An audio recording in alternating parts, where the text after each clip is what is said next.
दसैँ तिहारको माहौल छ, घरमा खाने अन्न छैन।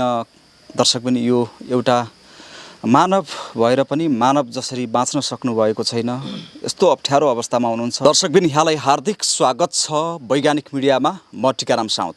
दर्शक पनि आज हामी कैलालीमा छौँ। कैलालीको बर्दगोरिया गाउँपालिका वडा नम्बर 3 को रानीकुण्डामा छौँ। जुन उहाँ काँसे दमाई हुनुहुन्छ, उहाँको घर अघिल्लो वर्ष हावाहुरीले भत्काएपछि यतापट्टि अगाडिपट्टिको टिनको छाना छैन, उडिसकेको छ र यति बेला उहाँको घरमा खान लाउनको लागि निकै समस्या छ। उहाँको छोरा छोरी मध्ये 3वटा बोल्न सक्दैनन् भने एउटा छोरी बोल्न सक्छन्। यो खाद्यान्नहरू ल्यायौँ। अब एउटा मान्छेलाई खाद्यान्न मात्र नभएर नजिकै चाडपर्व पनि आएको छ। सबैले माछा मासु खानु होला भनेर चाहिँ उहाँ पनि एउटा केही नभए पनि माछा मासु किनेर खानुहुन्छ कि भन्ने मनसायले खाद्यान्न ल्याएर केही आर्थिकहरू पनि हामीले बचाएर उहाँलाई हस्तान्तरण गर्ने तयारीमा छौँ। जसमा खाद्यान्न ल्याइसके पश्चात हामीसँग हातमा चाहिँ 2000 रुपियाँ नगद छ, जसमा 1000 रुपियाँ चाहिँ हामीले खाद्यान्नबाट बचाएको थियौँ भने 1000 रुपियाँ नगद हाम्रो शिवहर युवा क्लबका ग्रुप लिडर नवीन जोशीजीले थप गरेर 2000 बनाएर हामी आएका छौँ। यो 2000ले केही नभए पनि, यो धेरै ठुलो रकम त केही होइन, तर एउटा सहयोग। उहाँले केही नभए पनि दीपावलीको पावन अवसरमा चाहिँ उहाँले माछा मासु ल्याएर खानु होला भन्ने मनसायले नगद 2000 रुपियाँ हस्तान्तरण गर्ने तयारीमा छौँ। जसमा 1000 रुपियाँ शिवहर युवा क्लबको कोषको पैसा छ भने बचेको त्यति बचाएर ल्याएको थियौँ हामीले। अनि खाद्यान्न खरिद गरे पश्चात र 1000 चाहिँ हाम्रो शिवहर युवा क्लबका ग्रुप लिडर नवीन जोशीजीले थप गरेर 2000 लिएर आएका छौँ। जसमा यो रकमलाई हस्तान्तरण हाम्रो पीडित पक्ष भनौँ, एउटा असहाय अशक्त व्यक्तित्व सिर्फ काँसे दमाईलाई हस्तान्तरण गरिदिनका निमित्त हाम्रो शिवहर युवा क्लबका ग्रुप लिडर नवीन जोशीजीलाई चाहिँ यो 2000 रुपियाँ चाहिँ हस्तान्तरण गरिदिनका निमित्त म आग्रह गर्न चाहन्छु। ल्याउनु यो पैसा। नमस्कार सर। जुन तपाईलाई शिवहर युवा क्लबले राहत सामग्री वितरण गरेको छ, हजुर, तपाईलाई कस्तो लाग्यो? एकदम राम्रो लाग्यो हजुर। के गरौँ, स्वास्नी क्यान्सर भएर मरिहाले। और एउटी छोरी मुख बोल्ने और 3टा कान पनि सुन्दैनन्, मुख पनि बोल्दैनन् हजुर। बुढी गइहाली मेरी, क्यान्सर पीडित भएर हजुर। अब आफू यस्तै बितड्न पडे हजुर। मेरा शिवहरी युवा क्लबका लिडर हजुर, दाजुभाइ दिदी बहिनीहरू, मलाई एकदम खुसी लागेको छ हजुर। अहिलेसम्म यसै गरी कसैले सहयोग तपाईले राहत सामग्री लिएर तपाईको घर आँगनसम्म पुग्नु भएको थियो? कोही पुग्या नै हजुर, कोही पनि पुगेन। नै। के गरौँ हजुर, साँझ खाए, बिहान के खाउँ, बिहान खाए, बेलुका के खाउँ। माग्न जाँदाखेरि पनि हजुर कसैले राम्रा मनले दिन्छन्, कसैले नराम्रा मनले दिन्छन् हजुर। यो मान्छे त एकदम घर घर मागेरै खान लाग्यो भने पहिला जमाना जस्ता मान्छे छैनन् हजुर। के गरौँ, पहिला जमानाका मान्छेहरूले दिनुहुन्थ्यो? दिन्थे हजुर। अब त्यस्तो जमानै छैन हजुर। के गरौँ, घर चाहिँ तपाईको हुरी बतासले हजुर, यो घरमा रुख परेको हुनाले हजुर, त्यही पनि मैले 3-4 वटा गराएँ, साप मारे हजुर। के गरौँ, जम्मा मुसाले खनेर भित्र पानीको ताल भएर हजुर, कपडा लत्ता मेरा केही पनि बचेनन्। के गरौँ अब। कति वर्ष हुनुभयो हजुर? हजुर, कति वर्ष हुनुभयो? मेरो अहिले हजुर 57 वर्ष पुग्नु हजुर। भइसकेपछि यस्तो अवस्था छ हजुर। के गरौँ अब। अस्ति नै मैले राति 3टा गराएँ, साप मारे हजुर। यो माथिबाट पानी झुल छैन, झुल छैन हजुर, केही पनि छैन। मच्छरले टोक्छन्। आगो बालेर हजुर जुगाएको छु मैले, आगा धुवाले हजुर। जग्गा जमिन कति छ तपाईको? जग्गा जमिन यही घर मात्रै हो हजुर। मेरो केही जग्गा जमिन छैन हजुर। घर आफै लगाउनु भयो? नै, सरकारले हालिदिएको हजुर। सरकारले हाल्यो, तर पनि हावाहुरीले लयो हजुर। अब यो तलतिर न के ढुङ्गा हालिदियो, न गराइबिल हालिदियो हजुर। ऊ लाठी हुँदाखेरि त्यहाँको माटो खनेर अब त्यसरी बस्ने बनाएका थियौँ हजुर। अब जम्मा मुसा लागेर त्यही मुसा ध्वन्जरमा साप पसी बिच्छी पछि हजुर 3-4वटा गराइ साप मारिसके के गरौँ अहिले कोही आमा पनि भएन कोही बा पनि भएन धन्यवाद छ हजुर मेरा शिवहरि युवा क्लबका शिवहरि ग्रुप बाबुहरूलाई धन्यवाद छ लाइट छ कि छैन तपाईँ घरमा लाइट छ हजुर लाइट छ जलिरहेछ जलिरहेछ हजुर के भन्नुहुन्छ अन्तिममा अन्तिममा अब के भनौँ हजुर अब लाइट बिल पनि फ्री गरिदिउँला पानी खाने पानी पनि फ्री गरिदिउँला काँसे दमाईको लागि भन्नुभएको छ अब खै गर्ने के पो हुन अहिलेसम्म त तिरिराखेको छु हजुर मैले तिरिराख्नु भएको छ हजुर दर्शकबिन यो दसैँ तिहारको माहौल छ घरमा खाने अन्न छैन दर्शकबिन यो एउटा मानव भएर पनि मानव जसरी बाँच्न सक्नु भएको छैन यस्तो अप्ठ्यारो अवस्थामा हुनुहुन्छ तैपनि कहाँबाट भगवानको रूप लिएर शिवहरि युवा क्लबका युवाहरूले भारतबाट पैसा पठाएर यहाँ यति बेला चाहिँ अब आगो चुलो बल्नेवाला छ अब अन्तिममा के भन्नुहुन्छ उहाँहरूलाई अन्तिममा के भन्नु हजुर मेरा लागि आमा बुवा दाजुभाइ हजुर दिदी बहिनीहरू युवा क्लबका हाम्रा लिडर साहब हजुर युवा क्लबका बाबुहरू धन्यवाद छ हजुर धन्यवाद दिनु हजुर धन्यवाद दिइराखेका छौँ हजुर के गरौँ प्राण जुग्गेकै छ हजुर दर्शकबिन उहाँले आफ्ना पीडाहरू पोख्नु भएको छ तपाईहरू सहयोग गर्न चाहनुहुन्छ भने उहाँको घर यो खानेपानीकी ट्याङ्की नजिकै छ उहाँहरूको घरमै आएर पनि उहाँलाई सहयोग गर्न सक्नुहुन्छ अथवा हामीलाई सम्पर्क गर्नुभयो भने हामी उहाँसम्म पुर्याइदिने प्रयास भने गर्नेछौँ उहाँको श्रीमती क्यान्सर भइसकेपछि केही महिना अगाडि मृत्यु भयो अहिले उहाँ एक्लै हुनुहुन्छ उहाँहरूको छोराहरू पनि साथमा छैनन् यति बेला चाहिँ हामीसँग आउनु भएको छ र शिवहरि युवा क्लबले उहाँहरूलाई केही राहत सामग्रीहरू लिएर यहाँ पुग्नु भएको छ दर्शकबिन कोही नहुनेका लागि शिवहरि युवा क्लब सधैँ जसो घर आँगनमा चुलो बाल्ने काम गरेको छ कैलालीको बर्दगोरिया गाउँपालिका वडा नम्बर 3 मा बस्ने काँसे दमाई लामो समयदेखि घरमा चुलो नबलेको खबर शिवहरिका युवाहरूले थाहा पाइसकेपछि यति बेला खाजा खर्च कटाएर नेपाल रकम पठाइसकेपछि गाउँ सञ्चालक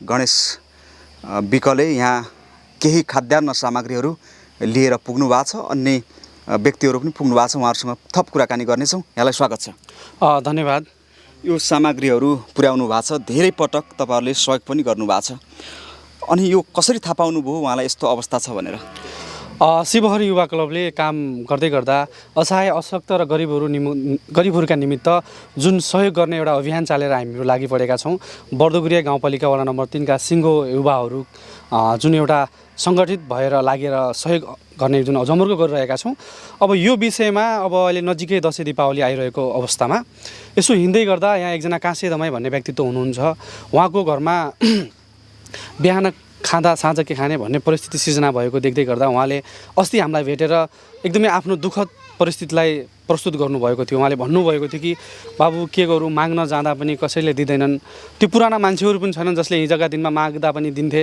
अब त पेट पाल्न पनि हम्मे भइसक्यो के खाएर बस्छु भन्ने किसिमको एउटा दुःखद अवस्था सिर्जना गर्नुभयो थियो उहाँले भन्नुभयो थियो हामीलाई त्यो विषयलाई मैले चाहिँ म आफू स्वयं पनि शिवहरि युवा क्लबको गाउँ सञ्चालक हुँदै गर्दा त्यो प्रस्ताव चाहिँ हामीले एउटा ग्रुपमा प्रस्तुत गरेका थिएँ मैले त्यसपछि हाम्रो ग्रुपका सबै साथीहरूले चाहिँ उहाँको यो अवस्थालाई यो दसैँ दिवाली सबैले एउटा हामीले दसैँ दीपावलीलाई चाहिँ उत्सवको रूपमा मनाउँदै गरिरहेका छौँ तर कसैको घरमा चाहिँ एकदमै भव्य अनि सबै रूपले मनाउने कसैको घरमा चाहिँ एकसा खानलाई पनि हम्मे पडिरहेको परिस्थिति देख्दै गर्दा चाहिँ यहाँ चाहिँ शिवहरि युवा क्लबले सहयोग गर्नुपर्छ भन्ने किसिमको मनसाय बनाएर त्यही पनि हामीले खाद्यान्नहरू लिएर आएका छौँ जसमा अहिले सामान्य प्रथम चरणको खाद्यान्नहरू लिएर आएका छौँ जसमा छ नुन तेल दाल एउटा मानवलाई घरेसी चुलो बाल्नका निमित्त चाहिने सामग्रीहरू ल्याएर चाहिँ हामी आएका छौँ जसमा तपाईँहरू देख्न सक्नुहुन्छ सबै लिएर आएका छौँ उहाँलाई चाहिँ खानको लागि चाहिने सबै कुराहरू नुन तेल स्याम्पू होइन चामलहरू लिएर आउनु भएको छ अवश्य सबै कुराहरू लगभग हामीले लिएर आएका नै छौँ अब यसमा चाहिँ भारतबाट जो कि आफ्नो घर परिवार चलाउनुको लागि भनौँ खाजा खर्चबाट यो विभिन्न ठाउँमा चाहिँ सहयोग गरिराख्नु भएको छ उहाँहरू चाहिँ एउटा उहाँहरूको लागि त भगवानै हुनुहुन्छ होइन जिउँदो भगवान हुनुहुन्छ अब यसरी गरिरहँदा चाहिँ जुन व्यक्तिहरूलाई तपाईँहरू चाहिँ यो खाद्यान्न भनौँ रकम हस्तान्तरण गर्नुहुन्छ उहाँहरूले चाहिँ के भनिराख्नु भएको छ तपाईँहरूलाई? अब हरेक ठाउँमा हामीले शिवहरि युवा क्लबले हाम्रो प्रदेशमा बस्ने सम्बन्ध हाम्रो टिम चाहिँ प्रदेशमा बस्ने युवाहरूको एउटा सञ्जाल बनाएर लागेका छौँ। हामीहरू एउटा ग्रुप नै निर्माण गरेका छौँ। यसमा सबै किसिमका युवाहरू छौँ। हिजोका दिनमा युवाहरू जे जस्तो भए पनि अहिले चाहिँ हामी एकरूपता भएर एकदम समाजमा भएका विकृति विसङ्गतिलाई न्यूनीकरण गर्ने, समाजमा युवाहरूलाई एउटा सहयोगको भावना सिर्जना गर्ने, युवाहरूलाई एउटा राम्रो पोजिटिभ मार्गतर्फ लैजानका निमित्त पनि एउटा युवाहरूको टिम लागेर अशक्त असहाय र गरिबहरूका निमित्त केही गर्न सकिन्छ कि भनेर चाहिँ एउटा मनसाय लिएर हामी शिवहरि युवा क्लब निर्माण गरेका छौँ, जसमा हाम्रा थुप्रै युवाहरूले अहिले पछिल्लो समय युवाहरूमा एकदमै जोस जाँगर अनि हौसला प्रदान भएको छ। साथीहरूले हामीले हरेक क्षेत्रमा सहयोग गर्दै गर्दा हामीले थुप्रै क्षेत्रमा सहयोग गर्दै अगाडि बढिरहेका छौँ। सबै ती अशक्त असहाय र गरिब मान्छेहरूको एउटा प्रेरणा लिन्छौँ हामी। उनीहरूले एकदमै आशीर्वाद दिनुहुन्छ हामीलाई। त्यो आशीर्वादलाई चाहिँ हामी एकदमै ऊर्जा बनाइरहेका छौँ। उनीहरूले हामीलाई स्याबासीको पात्र बनाइरहनु भएको छ। हाम्रो शिवहरि युवा क्लबको टिमलाई पनि स्याबासी दिनुहुन्छ। साँच्चै तिनीहरूको त्यो अवस्थासँग हामीहरू फेस गर्दै गर्दा त अत्यन्तै मनमा एउटा हर्षद लाग्छ कि साँच्चै मानवता त हामीले बिर्सिए पनि तर केही कति मान्छेले मानवताको गुण अवगुण बिर्सिए पनि तर हामीले चाहिँ अब यो मानवताको एउटा सद्भावलाई चाहिँ जगेर्ना गर्नुपर्छ, एकअर्कालाई चाहिँ सहयोग गर्नुपर्छ, सहारा बन्नुपर्छ भन्ने सद्भाव लिएर हामीहरू अगाडि बढिरहेका छौँ, जसमा हामी निरन्तर बढी पनि रहनेछौँ। शिवहरि युवा क्लबले सहयोग गर्दै गर्दा थुप्रै क्षेत्रमा हामीले सहयोग गर्दै अगाडि बढिरहेका छौँ। अहिले हामी यहाँ सहयोग गर्दैछौँ, यसपछि लगत्तै हामी अर्को क्षेत्रमा पनि सहयोग गर्न हिँडिरहेका छौँ, लागिरहेका छौँ, जसमा शिवहरि युवा क्लबका सम्पूर्ण टिमले जुन एउटा जुझारु तरिकाले लागि पर्नु भएको छ सम्पूर्ण टिमलाई हामी हृदयदेखि नै धन्यवाद दिन चाहन्छौँ। हामीहरू पनि धन्यवाद दिन चाहन्छौँ र हाम्रो सम्पूर्ण टिमलाई जसरी आज हाम्रो एउटा हौसला प्रदान भइरहेको छ, एउटा इच्छाशक्ति बढ्दै गइरहेको छ, यस्तै हाम्रो इच्छाशक्ति बढ्दै जाओस् र समाजमा भएका एकदमै जुन घर चलाउनलाई पारिवारिक समस्या भएका जुन घर छाक टार्न गाह्रो भएका मात्रै नभएर अन्य हामी शिवहरि युवा क्लबले सहजीकरण गर्न सक्ने कामहरूलाई चाहिँ हामी न्यूनीकरण गर्ने तयारीमा छौँ, लागिरहेका छौँ। त्यसैगरी सम्पूर्ण हाम्रो शिवहरि युवा क्लबका साथीहरूलाई जसरी हामी लागि परेका छौँ यसै गरी अझ पनि लागि पर्नेछौँ र सम्पूर्ण टिमलाई हृदयदेखि नै धन्यवाद दिन चाहन्छौँ। तपाईँहरू यसै गरी लाग्नुहोस्। प्रदेशमा भएर तपाईँहरूले एक रुपैयाँ जोडेर जुन एउटा कार्य सञ्चालन गरिरहनु भएको छ, हामी स्वदेशका युवाहरूले त्यो पैसालाई एकदमै स्पष्ट किसिमले सदुपयोग गर्ने जमर्को गरेका छौँ। त्यसर्थ फेरि पनि हामी शिवहरि युवा क्लबका सम्पूर्ण साथीहरूलाई हृदयदेखि नै धन्यवाद दिन चाहन्छौँ। हस्, धन्यवाद यहाँलाई। धन्यवाद। दर्शकबिन, शिवहरि युवा क्लबका भारतबाट जुन ग्रुप सञ्चालन गरिराख्नु भएको छ, ग्रुप लिडर हुनुहुन्छ नवीन जोशी, यहाँलाई हार्दिक स्वागत छ। धन्यवाद छ टिकाराम साउदज्यू। लामो समय धेरै धन्यवाद छ। लामो समय भारतमा बस्नुभयो, अहिले नेपालमा आउनु भएको छ र भारतबाट नेपालमा रहेका गरिब दिनदुखीलाई सहयोग गर्दै आउनु भएको थियो तपाईँहरूको ग्रुपले। अहिले तपाईँ आफै राहत वितरणमा यहाँ पुग्नु भएको छ। यहाँ पुग्दाखेरिमा जुन त्यहाँबाट पठाउँदाखेरिको समय र अहिले यहाँ आफै वितरण गर्ने समयमा पुग्नु भएको छ, कस्तो भेटाउनु भयो? एकदमै खुसीको खबर छ। जुनसुकै ठाउँमा पनि हामी एउटा भारतको सिमानामा बसेर पनि हामीले एउटा गर्दा, जुनसुकै ठाउँमा पनि हामीले एउटा आफ्नो गाउँपालिकाको ठाउँमा हामीले एउटा गाउँ सञ्चालक हामीले पनि एउटा कुनै पनि कार्यको लागि हामीले एउटा मान्छे त राख्नै पर्ने हुन्छ होइन। मलाई राखेका थियौँ, धेरै राम्रो काम उहाँले गणेश बोक्टाङज्यूले पनि गर्नुभयो। त्यस निमित्त पनि अब म पनि एउटा आफ्नै कामको सिलसिलाले म पनि आएको थिएँ र धेरैभन्दा धेरै राम्रो लागेको छ। एकदमै खुसी लागेको छ कि मलाई यो काम गर्न पाउँदा एकदमै गर्व लागेको छ। तपाईँहरूलाई चाहिँ यो गर्नुपर्छ, एकत्व हुनुपर्छ, समाजमा रहेका जुन निमुखा दिनदुखीहरूलाई सहयोग गर्नुपर्छ भनेर चाहिँ आफै तपाईँहरूले चाहिँ ग्रुप केडर गरेर चाहिँ गर्नुभयो कि या कसैले चाहिँ सल्लाह सुझाव दियो? होइन, यो हामीलाई यस्तो लाग्यो कि हामीलाई पनि एउटा गर्वको कुरा हो। के भन्दा त अब हामीले धेरै पनि गऱ्यौँ होला, कुनै नराम्रा कामहरू पनि गऱ्यौँ होला हामी यही गाउँ ठाउँमा बसेर पनि होइन। तर हामीले अब केही गर्दा केही राम्रो होला कि जस्तो लागेर हामीले अन्य ठाउँदेखिबाट पनि हामीले कुनै प्रक्रियाहरू हामीले बुझ्दै गर्दा, हामीले जाँदै गर्दा कुनै पनि हुन्छ नि त मान्छेको होइन। अब मोबाइलमा आउँदै गर्दा जाँदै गर्दा देख्दा पनि आफूलाई पनि गर्व लाग्ने कुरा भएको थियो। मानवले मानवलाई बचाउनुपर्छ भन्ने एकदमै राम्रो हजुर। हामीले त अब कस्तो भनेपछि जुन हामीले 2-4 पैसा हामी जुन ठाउँमा खर्च गर्छौँ नि, त्यो पैसा हामीले कुनै दिनदुखीलाई हामीले गर्न चाह्यो भनेपछि अझै खुसी होला जस्तो लाग्यो। यो धेरै लामो समयदेखिबाट म पनि अब नेपालमा फर्किएँ अहिले होइन। अब यो ठाउँमा ठाउँ गाउँ देख्दा पनि अलिकति दङ्ग लागिरहेको छ होइन।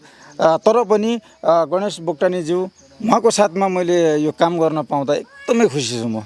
के भन्नुहुन्छ जुनसुकै ठाउँमा जसरी पनि। तपाईँलाई चाहिँ सहयोग गर्न एकदमै गरिराख्नु राम्रो भएको छ? हाम्रो कस्तो भनेपछि अब जुनसुकै ठाउँमा भए पनि हामी जुनसुकै ठाउँमा भए पनि हामीले राम्रो काम गर्नु हो। जुन कुनै पनि गाउँ समाजको मान्छेहरूले हामीलाई घृणा र छिणा त पहिल्यै पनि गरिरहेका थिए र त अब अलिकति के सुध्रिउँला भन्ने हामीलाई पनि चान्स हो होइन यो। तर पनि म के भन्न चाहन्छु भनेपछि एउटा हाम्रो शिवहरि युवा क्लब हामीले जुन खोल्यौँ हामीले एउटा मनदेखि खोलेको हो। हामीलाई जुन हाम्रो मुटु छ त्यही मुटुको हिसाबले हामी चलेका छौँ। जुन दुखी ग्रुपहरूलाई हामीले जुनसुकै ठाउँमा पनि हामीले अब गर्नुपर्ने भनेको एउटा राहतहरूको लागि हामीले जति हुन्छ हामीसँग एउटा आफ्नै पक्षले पकेटबाट तपाईँ अहिले नेपाल आउनु भएको छ, अब चुनाव पनि आउँदैछ 84 तिर। धेरैले भन्न खोजेका छन् यो ग्रुपले कतै भोट बटुल्नको लागि त होइन भन्छ। नै हाम्रो त्यस्तो कुनै कसैका भोट बटुल्नको लागि होइन, हामीलाई कुनै राजनीतिको बारेमा होइन, हामीले एउटा सेवा प्रदान गर्नको लागि मात्रै हो हामी उठेका होइन। तर यो हाम्रो शिवहरि युवा क्लबले जुन गरिरहेको छ नि यो राम्रो। अझै पनि म के भन्छु भनेपछि म मात्रै नभएर मेरा छोरा नातिहरू होलान् होइन, तिनीहरूले पनि यही ग्रुपलाई राम्रोसँग सञ्चालन गरेर अगाडि जाउन् भन्ने म चाहन्छु। किनभने हामी माथि त्यस्तो कुनै पनि त्यो कसैका भोट बटुल्न कसैका 1-2 पैसाको लागि त्यो लालचमा हामी हिँड्ने मान्छे होइनौँ। हामीले यो कस्तो भने एउटा दिन दुखी गरिब दुखीलाई हामीले त यति गऱ्यौँ यहाँभन्दा अगाडि त हामीले कति के गऱ्यौँ त्यो अब हामीलाई पनि अब बुझ्न गाह्रो छ होइन। यहाँभन्दा पछि अब हामी राम्रो गरौँ, सबैलाई राम्रो गरौँ भनेर हामी हिँडेका मान्छे हौँ। हेर्नुहोस् अझै पनि हामी राम्रै गर्नेछौँ र राम्रै गरेर अगाडि बढ्नेछौँ। हाम्रा छोरानातीहरूले पनि राम्रै गरून् भन्ने हामीलाई यही प्रक्रिया छ। शिवहरि युवा क्लब जुन ठाउँमा छ त्यो ठाउँमा एकदमै ठिक छ। अब हामीले कुनै पनि ठाउँमा पनि गएर अब जुनसुकै ठाउँमा पनि अब कसैलाई त हामीले अब धेरै त वितरण गर्न सकेका छैनौँ। तर पनि हाम्रो जुन मनमा जुन लागेको हुन्छ, जुन एउटा शिवहरि युवा क्लब छ सानोतिनो जसको पनि घरमा एउटा चुलो बलिदियो भनेपछि पनि हामीलाई पनि आगमन होला। हाम्रो पनि उनको घरमा चुलो बल्नु र हाम्रो घरमा चुलो बल्नु एउटै लाग्छ हामीलाई। बरु हामी भोकै रहिजाउँला, बरु उनको घरमा चुलो बल्यो भने चाहिँ हामीलाई खुसी छ। त्यही भएर म पनि अब यहाँ समेत आइपुगेँ। हाम्रा अब गाउँ सञ्चालक गणेश बोक्टानीज्यू उहाँलाई पनि अब साथमा लगेर सानोतिनो केही कार्य गरिदिउँ भन्ने एउटा कुरा भयो। हामीलाई धेरै विषयहरू त धेरै छन् हामीसँग अब, तर पनि ती विषयहरूलाई हामीले छोडेर पनि तर आफ्नो गाउँ समाजको एउटा विषयलाई हामीले लिएर यहाँ समेत हामी आएका हौँ। मलाई पनि हामी के गर्न चाहन्छौँ, मलाई त्यो अब जे जस्तो हुन्छ हामीबाट हुने कुराहरूको लागि उहाँलाई हामीले छोड्यौँ होइन। त्यसको लागि धेरै धेरै धन्यवाद भन्न चाहन्छु म शिवहरि युवा क्लबका जति पनि मेरा आदरणीय मनहरू हुनुहुन्छ उहाँहरूलाई एकदमै हृदयदेखि धन्यवाद दिन चाहन्छु। भोलिको दिनमा म उस्तो भन्ने कुराहरू हामीमाथि छैन। हामी जुनसुकै ठाउँमा पनि राम्रो काम गरेर अगाडि हिँड्ने मान्छे होइन। कुनै ठाउँमा पनि जसको पनि जे पनि होस् तर राम्रै गरेर अगाडि बढाउन् भन्ने चाहना हाम्रो पनि छ। हस्, धन्यवाद छ। Thank you so much.